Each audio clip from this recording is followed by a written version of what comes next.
The Telegraph. The Telegraph. Podcasts.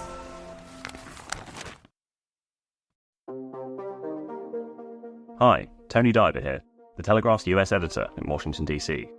I've launched a new free-to-read newsletter, From the US Editor, featuring insight from our correspondents around the world and thought-provoking opinion from leading journalists in both Britain and the USA. The newsletter is packed with the best of the Telegraph's global coverage. Visit telegraph.co.uk/From the US Editor to sign up.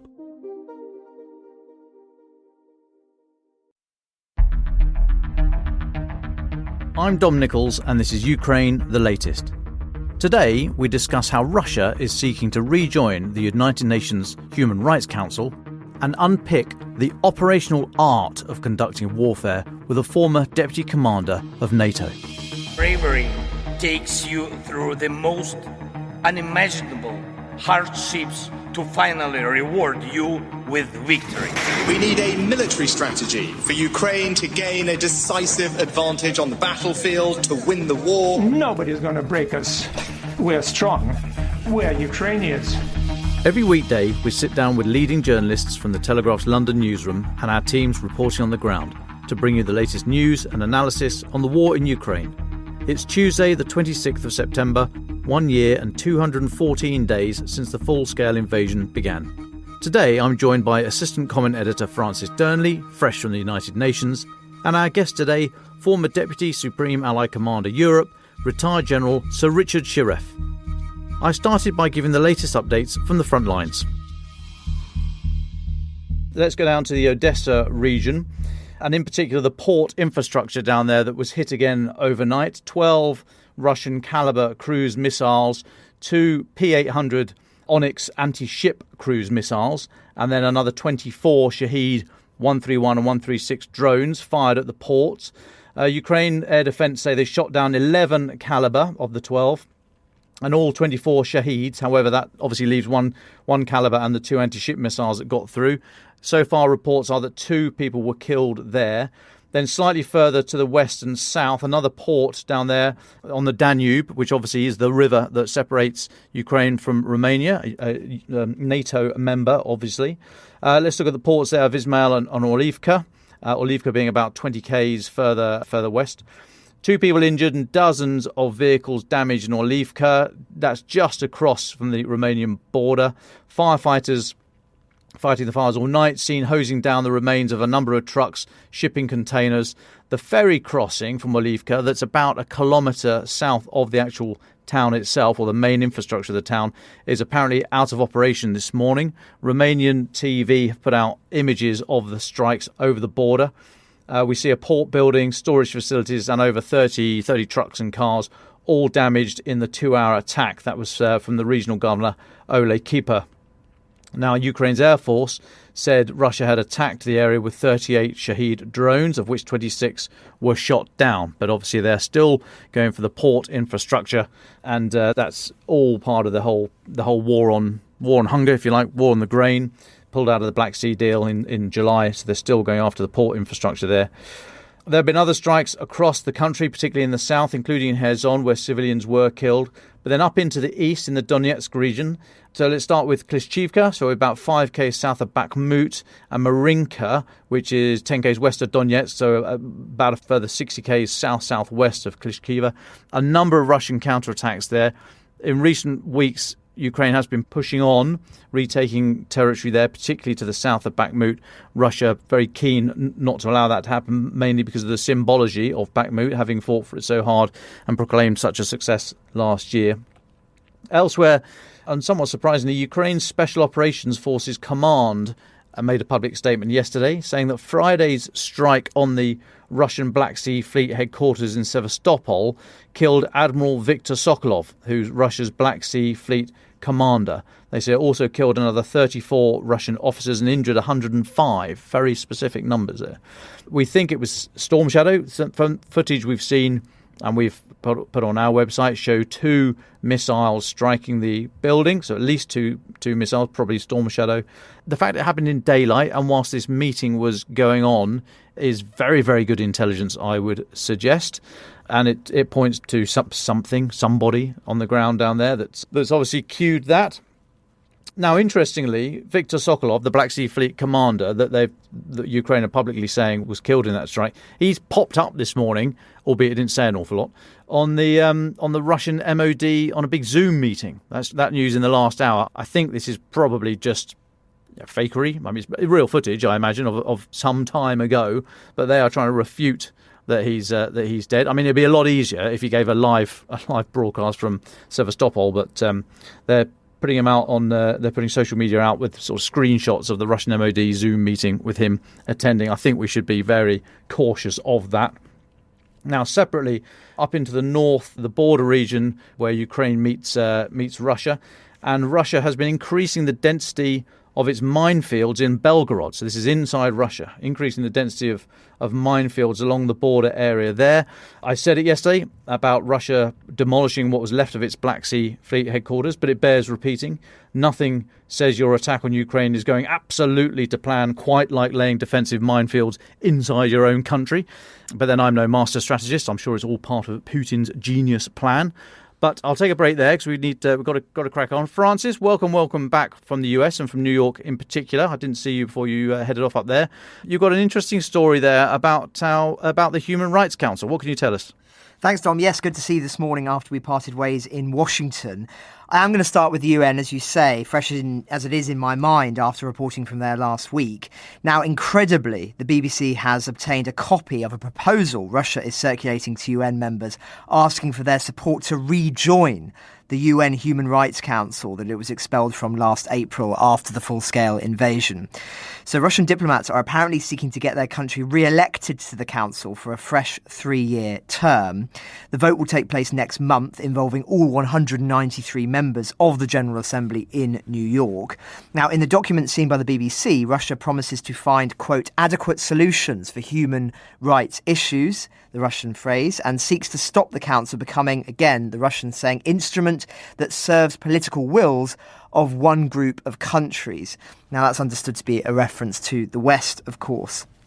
Now, the BBC is saying that diplomats there are seeing Russia campaign aggressively, offering small countries grain and arms in return for their votes. And as such, they said it's not entirely impossible that Russia could indeed rejoin the council. Now, suffice to say, this is an attempt by Moscow to return to the international institutions it has been ostracised from.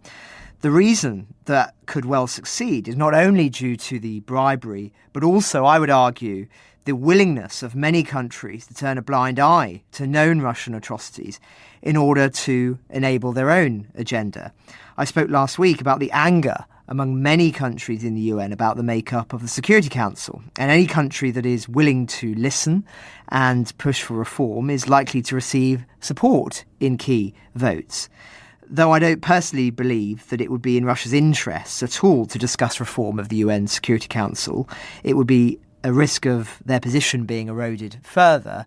Nevertheless, Russia is willing to peddle narratives about being one of the insurgents within the UN, being against the status quo in many aspects. And I say that is not an unappealing message to many members of the UN. Now, I conducted several more interviews whilst I was at that institution, one of which was with the president of Malawi, which you'll hear later, but also with an official working on Ukraine and 2 seasoned UN watchers. Understanding how the UN operates is critical to understanding these kind of votes and the Russian strategy for gaining re-entry to the top table. So we will return and continue to return to this issue of the UN. Now, staying in politics, we mentioned a couple of weeks ago the significance of the upcoming election taking place in Slovakia this week. Anton Spicach of the Tony Blair Institute here in Britain has offered some interesting reflections on this on Twitter, calling it one of the most consequential elections in the country's 30-year history, with ramifications for the EU, Ukraine and the wider West. So for context, as we've discussed, Slovakia's centre-right coalition was a major backer of Ukraine. It became the second of Kyiv's allies to provide MiG-29 fighter jets, for instance. Yet if the polls are correct, Robert Fico, the former prime minister who held power between 2006 to 10 and again from 2012 to 20, will most likely win Saturday's election. And he has been highly critical of EU and NATO support for Ukraine, claiming that the conflict is a proxy between Russia and the US and seeing Putin's invasion largely as a reaction to US provocations. He's pledged to stop sending military aid to Kyiv and opposes EU sanctions. If the election is won by Fico, he will likely need to form a coalition, but centrist progressive Slovakia and smaller parties have ruled out coalition with him, leaving him options that include his former protege, Peter Pellegrini, who's polling about 12 to 15%, and a third partner, either a far-right party called Respublika or an ethno-nationalist party called SNS. This could have major implications, as I say, with Slovakian foreign policy moving closer to Viktor Orban in Hungary. Until now, elections in Europe have not seriously impacted support for Ukraine. Look at what happened in Finland, for example. Yet this would be an early example of what Putin feels is inevitable, a gradual shift to opposition parties less favourable to the policies of their predecessors, including on Ukraine. The US remaining the key one, of course, in the international sphere. Now, two other stories I just wanted to touch on. Listeners may be aware of a row that has broken out following President Zelensky's impromptu visit to Canada, when a 98-year-old Ukrainian-Canadian man who fought in a German Nazi unit during World War II received a standing ovation in the Canadian Parliament when senior figures didn't realise who he was and his past associations. It's a hugely embarrassing incident and is a gift, frankly, to Russia, who have long claimed in their propaganda that the West is backing Nazis in Kyiv. This is inaccurate, as we've discussed many times, but stories like this are easy wins for them. And it risks ruptures within the Western alliance. A Polish government minister has launched a bid to extradite this individual, saying, and I quote, "In view of the scandalous events in the Canadian Parliament, which involved honouring in the presence of President Zelensky a member of the criminal Nazi SS, I have taken steps towards the possible extradition of this man to Poland." Jewish groups have also pointed out that this individual was part of an SS unit of Ukrainian volunteers responsible for war crimes, including against Jews and Poles, involved in the massacres of around 850 ethnic Poles, which before the war in this area was part of Poland, but now lies within the borders of Ukraine. The man himself was among around 600 members of the unit who were allowed to settle in Canada after the war. He is now a dual Ukrainian-Canadian citizen. Now, we've touched on this issue in the past, namely how in World War II there were Ukrainian nationalists who believed their best chance to free themselves from the Soviet Union was by fighting for Germany. Others were forced to serve, though not in volunteer units such as this one. It is important to remember, however, that these people were a minority, so an attempt to use these individuals as a means of smearing the whole of Ukraine as Nazis is simply wrong. But the crimes this individual is accused of are unspeakable, and it is very much right that serious questions are being asked of those who brought him into the Parliament and have embarrassed Canada in this way. Now, lastly, very briefly, we've discussed the Pope many times on this podcast, most recently in the upset that he caused when he praised imperialist Russian figures to a youth group in St. Petersburg. Well, he's made another intervention, this time complaining about countries pulling back from giving weapons to Ukraine in an apparent rebuke of the Polish government. So he suggested that some countries were playing games with Ukraine by first providing weapons and then apparently backing out of their commitments. He told journalists, quote, "I've seen now that some countries are pulling back and aren't giving weapons. This will start a process with the martyrdom is the Ukrainian people, certainly. And this is bad. We cannot play with the martyrdom of the Ukrainian people. We have to help resolve things in ways that are possible." This is obviously an attack on Poland, deciding last week, of course, to extend a ban on Ukrainian grain imports, shaking Kyiv's relationship with a neighbour that has been one of its staunchest allies. And one can read a lot into the Pope's intervention, an attempt to repair some of the damage done to Kyiv by the remarks I just referenced, or perhaps a sincere intervention on moral grounds. Either way, it is being welcomed by Ukraine's allies this morning, yet given the perception of flip-flopping of the Vatican and the work of its special envoy to talk to all parties about a potential solution to the conflict, there are many who think that the Vatican is not a steadfast Ukrainian ally, but would support an end to this war tomorrow, even if it meant Russia retaining some territory. They have their own relationships with the Orthodox Church to think of. So there's lots going on in the political realm, Dom, and apologies for my voice being 2 octaves lower. I think I'm still recovering from the jet lag. Quote unquote jet lag, not the BA business class trolley that came around.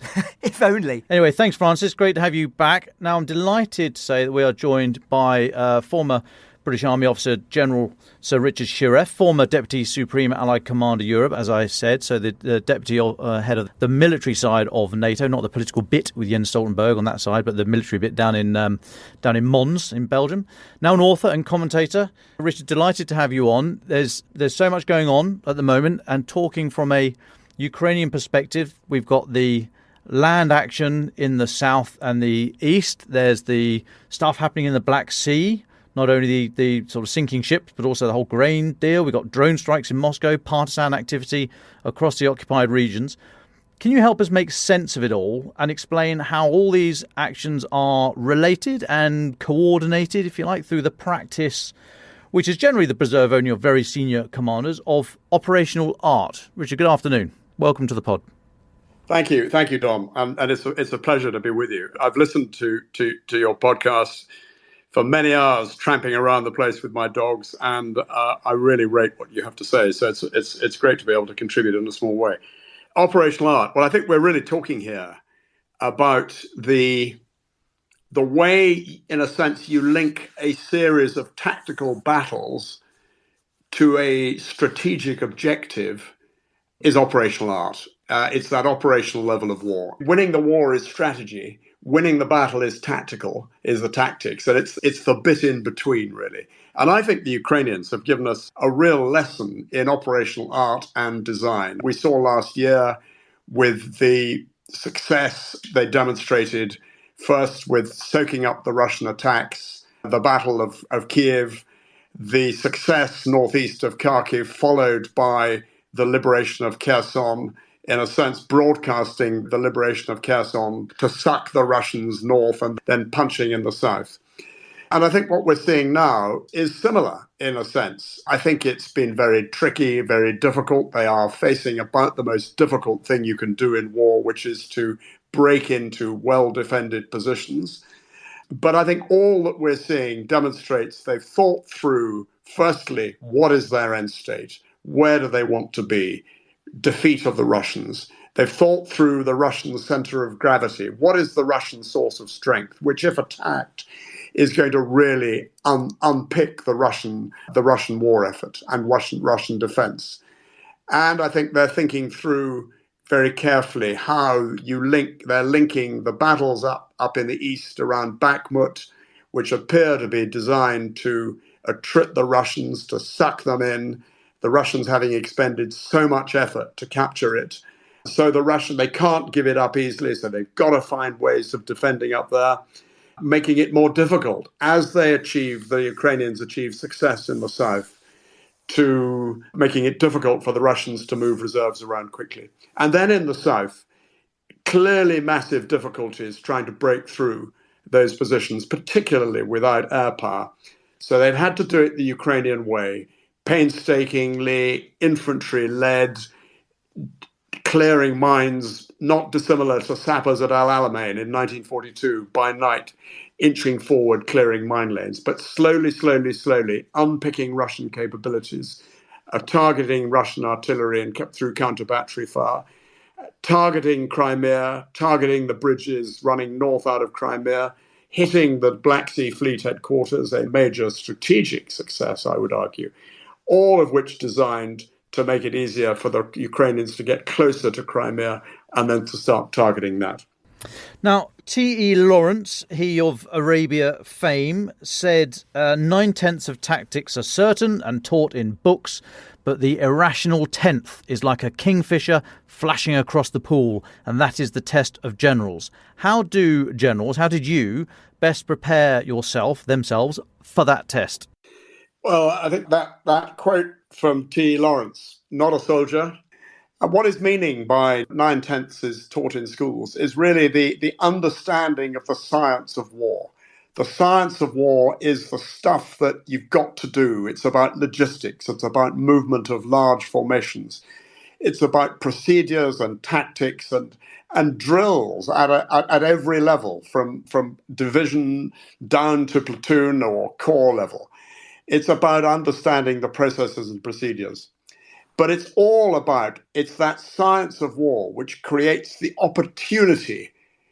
And there's every campaign, there's an opportunity, which if you can seize it, changes the balance. And I would argue that after the liberation of Kherson last November, there was an opportunity, which if the Ukrainians had been able to seize it, could have changed the dynamic completely. Why weren't they able to seize it? Because they didn't have the kit, they didn't have the equipment, they didn't have the support, the ammunition, because the West and NATO had been dilatory and slow in really turning on the taps. So an opportunity missed there. Then I've got to create another opportunity. And as I say, it's that the 9/10 is about creating the opportunities for that kingfisher to flash across the pool. And how do you, as a very senior commander, how do you balance that requirement to control and set timetables and be here by this date and have that amount of days of supply and fuel and ammunition and water and all that kind of stuff, with allowing people their own heads and their minds and their initiative? How do you balance all that? All the different parts of the orchestra? How do you turn it from the bit when the orchestra's tuning up and it's a right old mess into a beautiful sound that is able to work to its strength and be conducted by the commander? I think you put your finger on a really important point, which is that creating a culture where initiative is encouraged, supported, to allow the man or woman on the ground the opportunity to use their initiative, to seize the opportunities. Famously, the German army called it Auftragstaktik. It's called mission command in the British army. And it's about generating that culture which allows that flexibility. It's about ensuring that your people really understand the intent. In British Army parlance, understand the commander's intent 2 levels up, and ensuring that people have the resources to do the job. But it's also about trust, and trust takes time. It comes from living and training and working together over years and building up that esprit, that sense of being part of a band of brothers and sisters. And it's that allows, when the moment comes, the opportunity to be seized. But at the same time, as you so rightly say, it's complex stuff. It's ensuring the ways and the means, the logistics, the movement, the sequencing of actions, because you can't do everything all the time because you don't have the resources. So you've got to husband your resources. You've got to prioritize to meet the needs of the moment. And that's where the design comes in. But the design has got to be flexible.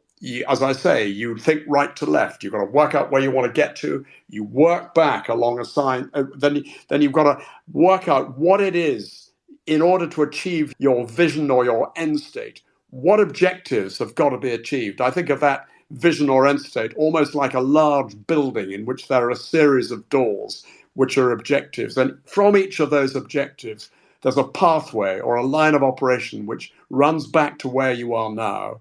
And to advance on those, or to move forward on those pathways, you've got to satisfy a number of decisive conditions, but you can't do it all at once. And that's where the sequencing and the planning comes in.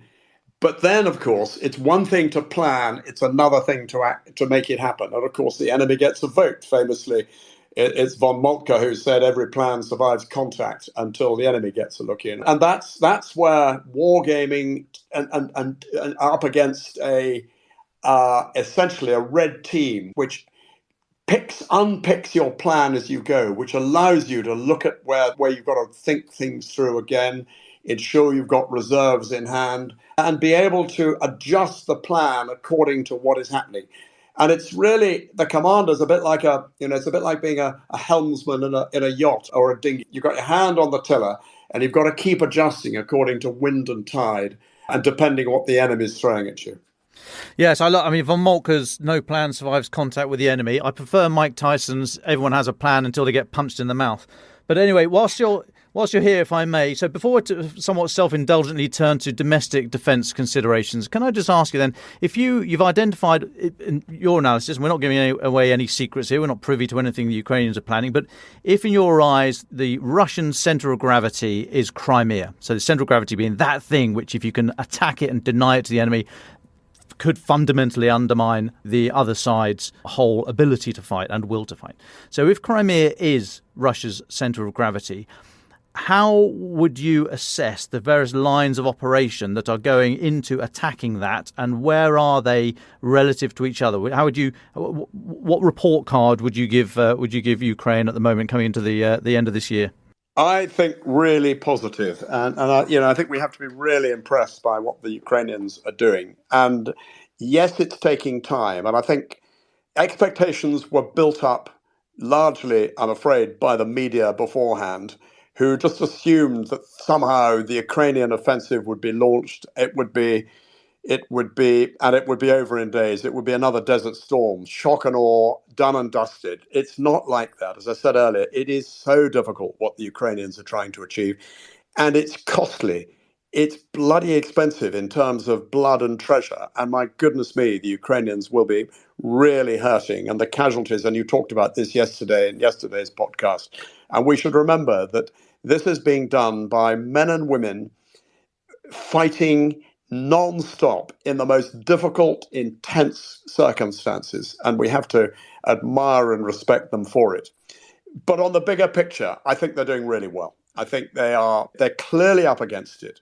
Russia is massive. Putin has made it very clear they're not going to throw in the towel. And so as they move forward, sucking them in up north or the north and east around Bakhmut, penetrating, dismantling, beginning that slow crumbling battle to break through the Russian positions. Reports of some Ukrainian vehicles moving south, of some of the harder defensive positions, but some way short of a flood breaking through. It's not going to happen quickly. And then I think this deep battle crescendoing and ramping up, drones into Moscow, air defense being taken down in Crimea, the Kerch Bridge being hit, not yet destroyed, but they will choose their time and place. The hit against the Kilo submarine and the landing ship. Major successes. And of course, this massive hit against the Black Sea Fleet, which is utterly humiliating for Russia. And ultimately, it's going to make it, the closer the Ukrainians can get, the more difficult it is going to be for the Russians to hold on to maintain forces in Crimea. Cut those supply lines. And of course, an awful lot comes out of Crimea. There's the linkage between what's going on in Crimea and the Russian ability to support the battle in the Zaporizhia salient as well. Now, as I said, turning to, as you're here, may I just grab some time for you to look at domestic British defence considerations? You've said in the past you were nearly court-martialled, having spoken out about cuts to the British Armed Forces. You also said former Prime Minister David Cameron had turned Britain into a semi-pacifist nation. How have things improved since then? Well, I don't doubt the fighting qualities of the ability in any way, and the serious quality of the men and women in our armed forces at all. I mean, I think they're brilliant, but I'm not sure they're being given the support they need by our political leadership. And what I see at a time when the West, NATO, is facing a potentially existential fight. It's existential for Ukraine, but also this war. We should remember, it's not just a war against Ukraine, it's a war against the West, it's a war against NATO, it's a war against Ukraine joining the West. And the only way to ensure this war does not turn into something much worse that engulfs us all is through effective deterrence. And effective deterrence means military capability and strength. And it means communicating. So when I see continued reductions in the size of our armed forces, the army being reduced at a time when this is a major land war in Europe, notwithstanding all the new technical gizmos that 21st century conflict brings to the battlefield, I think we have to remember that mass has a place. And if you don't have much punch, you're not going to carry much weight on the battlefield, and you're not going to send a signal that you're ready for the worst case. Now, there's been a lot of talk lately about reform to the UN Security Council in particular. We didn't start that conversation, but we got a nice line on it from John Kirby, the spokesman for the US National Security Council, ahead of President Biden raising it in New York last week. But in any potential future UN and Security Council reform, do you think Britain still deserves its place at the top table? Well, I guess that's the case for the rest of the Security Council and the top table. But if Britain wants to remain a player on the top table, Britain's got to do more than talk. It's the talk softly but carry a big stick, and Britain, I'm afraid, carries an increasingly little stick. Yeah, and just finally, if I may, we've got a new Defence Secretary here in the UK, Grant Shapps. What do you think should be top of his inbox? Prepare for the worst case. Prepare for war, because that's the way to prevent war, or prevent Britain being engulfed in a war. Really look long and hard at the gaps in capability. Can this country's armed forces really fight a war? And if not, do something about them. But I would also add to that, look after the people in the armed forces. Look after their married quarters, their service accommodation, all of which, frankly, is in a dire state and needs some serious work. Because if you don't look after your people, you won't have anybody. Richard, this is Francis. Thank you very much for your time today. I've got a few questions as well, if I may. I just want to start on this theme of Europe and Britain rearming or not, as the case may be. How do you account for the failures of rearmament outside of Britain, but within the European context, specifically Germany, France, and many other nations who talk the talk but haven't really walked the walk? How do you explain that? It's about political will. And you're absolutely right. Germany, France, Italy. I mean, I think on the plus side, look carefully at our allies in the Baltic states. I mean, I was in the Czech Republic recently. They're really putting a lot of effort into increasing their capability, because they really recognize that they are in the firing line. And I just don't think there's been the sort of same mental jump in this country, certainly not in Germany. I mean, the so-called Zeitenwende has really achieved nothing in terms of increasing the German defense budget. This year's defense budget in Germany is less than it was in 2022, despite Scholz's promise that it would be increasing year on year and meeting the 2% requirement. So at the end of the day, it's about political will, and political will comes from the fact that people are not concerned, they're not frightened, they're not interested. And I would add to that is they think that they can rely on US support indefinitely. And the fact is that if we, as the collective West, were willing to acknowledge the fact that there was a danger that the US may pull out of this war, my view on this is slightly altered from being in the US, which is one for another subject of conversation. But let's say the US were to withdraw, then then Europe would be caught with its pants down. And the fact is, we have not been arming in the way that we should have in preparation for a possible extension of this war or expansion of this war into European territories. But just staying on the strategic picture, Richard, you mentioned T.E. Lawrence, and I want to ask you about him again in a moment. But what other strategic historical parallels come to mind when you think of this war? Korea is sometimes spoken about, but from your perspective, what history jumps out at you based on your experience? Well, not so much my experience, but from reading and study and military history, which is in many ways the sort of underpinning of any military profession, I think. But I think Italy, 1943 to 45, is worth thinking about. Clearly the terrain and everything is fundamentally different. But there was a campaign which involved a series of counteroffensives to achieve the ultimate victory. And I think that's what the Ukrainians are facing. This was never going to be over with one counteroffensive. And from the start, I mean, I was in Kiev in April and they were saying then, this is going to need a series of counteroffensives, each of which is going to need the same resourcing, the same levels of equipment, the same ammunition, the training, the support from NATO and the West to achieve the ultimate victory. And this is going to take time.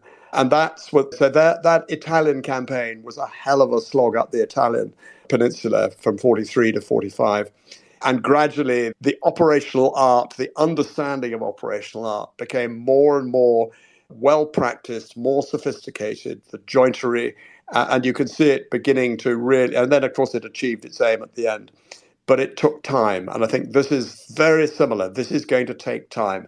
And it's going to take strategic patience from the West. And it's going to require us all to really knuckle down and provide that long-term support for Ukraine. And of course, one could argue that one of the reasons the Italian campaign is not in the public popular consciousness is because it was a slog and a very difficult campaign. It didn't have those dramatic breakthroughs, those huge successes that perhaps we saw with the Battle of Normandy, which leads to films and books and everything else, whilst the Italian campaign, as you say, was as important but a very different style of warfare and one that we're not really accustomed to. But one last question from me, Richard, if I may. You mentioned T.E. Lawrence, of course, one of the great commanders of irregular forces. We've spoken a lot on this podcast about conventional warfare and how it's really seen as a conventional war in many ways on European soil. But I wanted to hear your perspective on the use of irregular forces and irregular tactics too, if I may. Well, there's clearly a lot going on. And it's going to be some time when the history of the campaign is finally written that we really find out and understand what is happening. But you only have to look at the news, as I do. And it's the attacks on the unexplained explosions in Russia, the unexplained explosions in Crimea.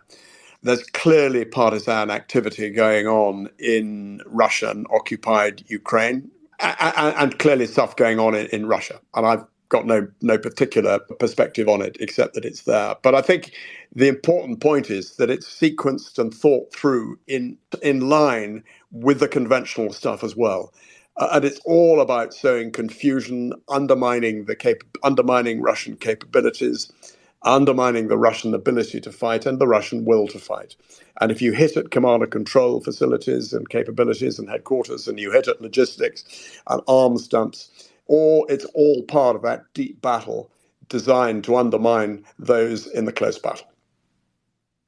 Thanks, both. We're going to start wrapping it up there. We'll come to final thoughts now. I'll say a little, then come to Francis, and then invite Richard as our guest, have the last word. But I would just like to echo what we've heard today, or try and draw it down into the context at the moment that a lot of people are saying, the counteroffensive is going too slowly, or it's not achieving anything, or it's this, or it's that. Plus, people are saying, this is we thought this was going to be over by the summer, and we're about to go into winter, and the ground's going to get boggy and what have you.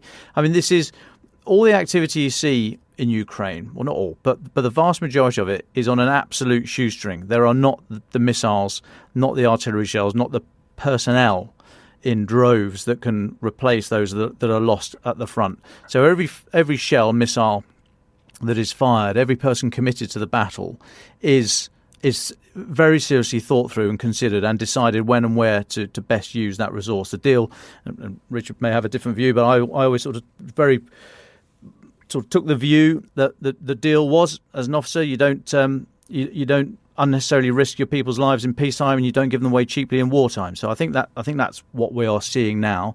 And so every time we see an ammo dump go up, or a command and control centre go up, or an air defence system in Crimea, or partisan activity, these aren't just happening because it's a war and we go and do this sort of stuff. Try and see the lines of operation as has been outlined here, and all those lines of operation that might meander, some might go straighter than others, but they all point at that centre of gravity. Undermine that in the enemy and the whole thing crumbles. Now, you can debate what you think that centre of gravity is. It looks as if, as Richard suggests, that Crimea, the holding of Crimea, is Russia's centre of gravity. So everything is done with that in mind. And I think if we take that perspective and just sort of step out a little bit from the trenches and say, they've only taken another 400 metres today. If we zoom out a little bit and see everything pushing towards that front, I think this war in its whole, in its entirety, will come into much sharper focus. And we will also see that it's not going to end quickly, that we are, now that the lines are somewhat solidified, it's sort of Churchill 1942, that this is not the end, this is not even the beginning of the end, but it is perhaps the end of the beginning. And I would just ask you to bear that one in mind, because that's how I look at it. I might be wrong, but that's how I look at it. Anyway, let's go to final thoughts. Francis, please. Haven't heard from you for a little while, so I'm expecting an absolute barnstormer of a final thought. Well, no pressure, Dom. As long-suffering listeners who follow me on Twitter will know, during my downtime in America, I visited many presidential monuments in Washington and New York. far grander and more interesting than those to our prime ministers here, it must be said, not least because of the emphasis they put on words.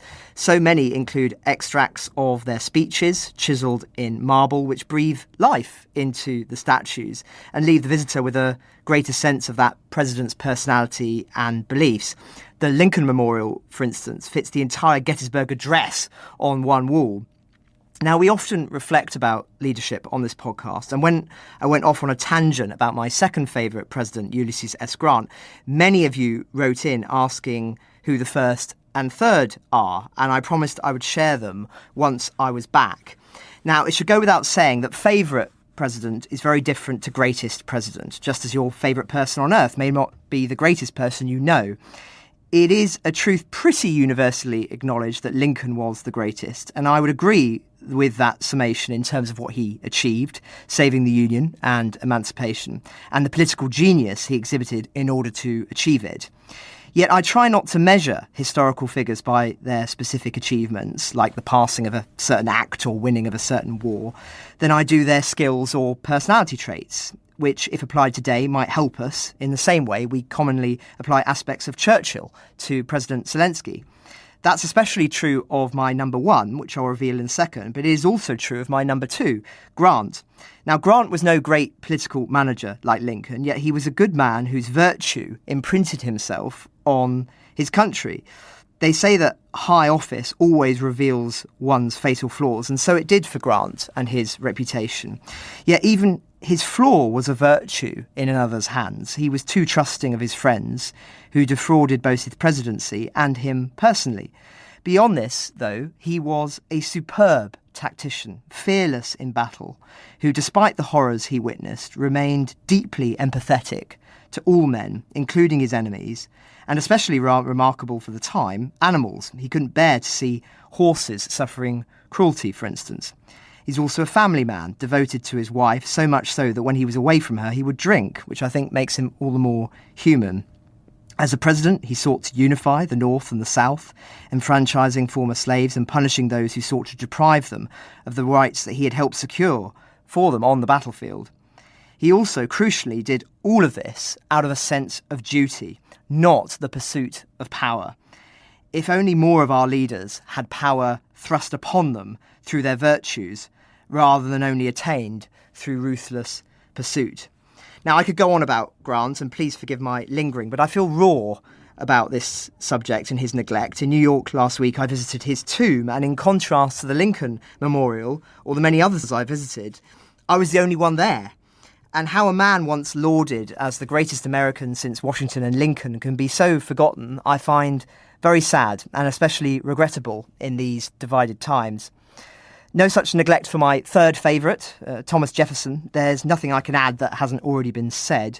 He was a revolutionary, but not utopian. The Declaration of Independence he authored appeals to high ideals, but also the specifics of the given moment in time. It has one foot in the material, one foot in the abstract, one tangible, one dreamlike.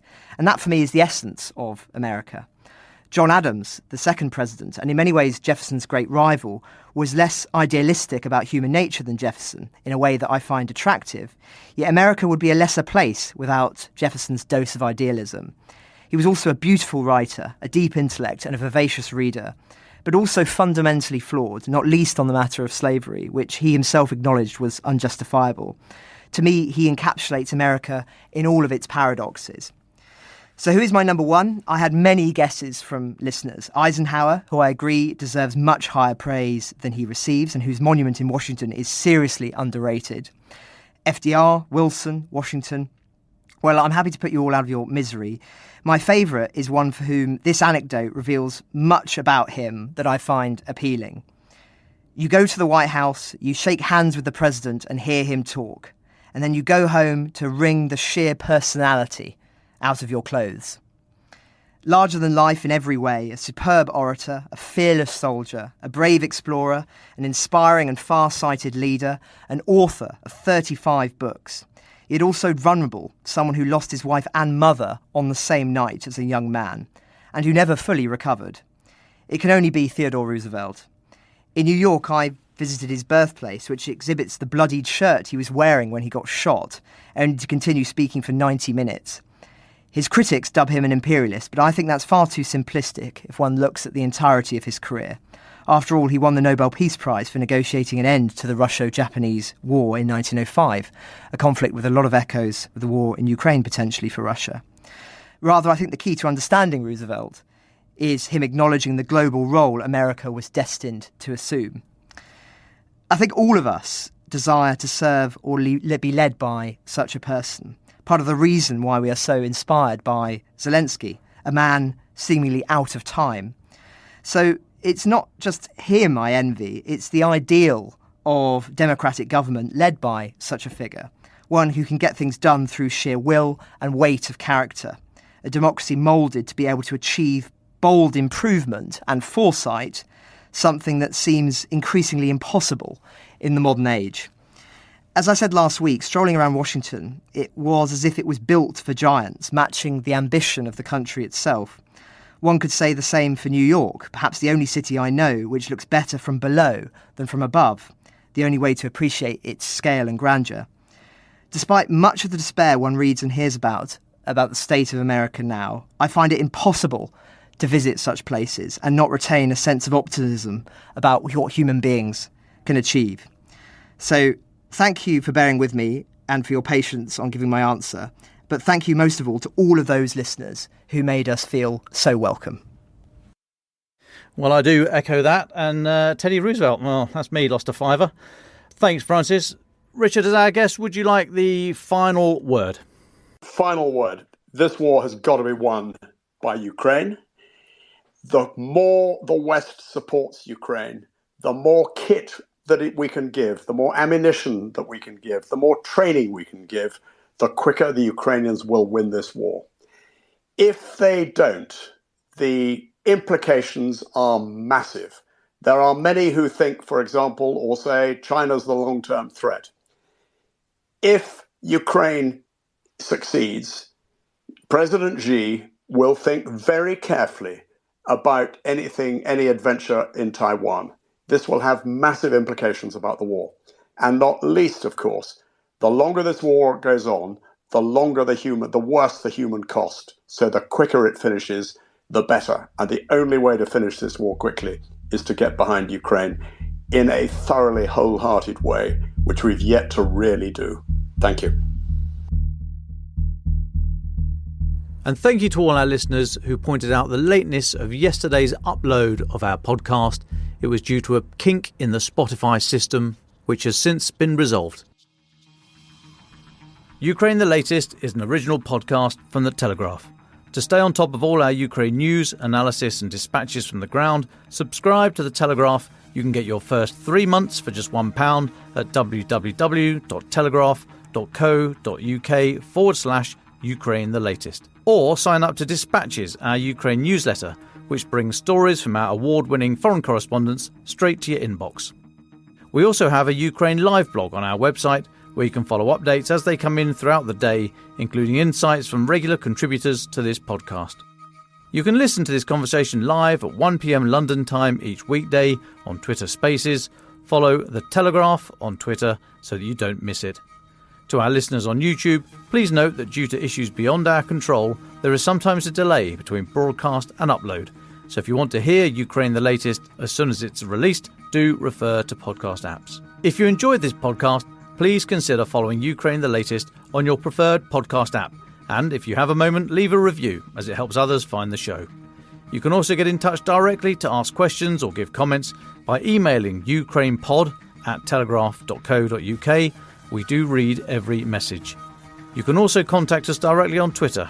You can find our Twitter handles in the description for this episode. Ukraine the Latest was today produced by Giles Gear and Elliot Lampitt. Executive producers are David Knowles and Louisa Wells.